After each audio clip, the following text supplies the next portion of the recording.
ตำรุ่นอายุ15 มื้อค่ะเริ่มเป็นกักแล้วก่อนที่สิติดปีกนางฟ้ากินเก่งสำหรับรุ่นนี้อาหารที่แม่น้องใหญ่ให้ก็สิมีหลากหลายทั้งหญ้าหวานหญ้าเนเปียใบข้าวโพดเป็นใบอ้อยที่แม่น้องใหญ่ให้ตั้งแต่เลี้ยงตะกะแตนมาเพราะว่าแม่น้องใหญ่บ่มั่นใจในสารเคมีที่ติดมากับใบข้าวโพดเป็นข้าวโพดปลูกเองน้องๆมากหลา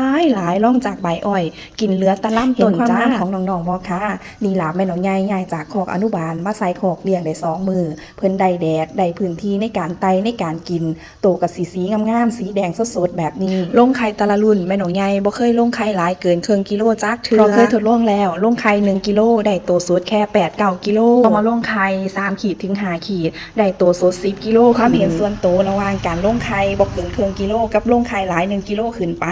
การเลี้ยงดูความเมื่อยการให้อาหารก็บ่ได้แตกต่างใส่เวลาซ้ำกันเมื่อยซ้ำกันก็เลยเลือกการลงไข่บ่เกินครึ่งกิโลต่อมุ้งต่อรุ่นสิเป็นการดีกว่ามีพื้นที่เพียงพอในการให้น้องๆไต่แล้วก็ให้น้องๆลงกินอาหารน้องๆสิลงกินอาหารได้ทั่วถึงโตสิใหญ่เสมอกันได้น้ำหนักดีที่สำคัญคือแข็งแรงใหญ่ไวใส่เวลาเลี้ยงบ่กินท่านขาย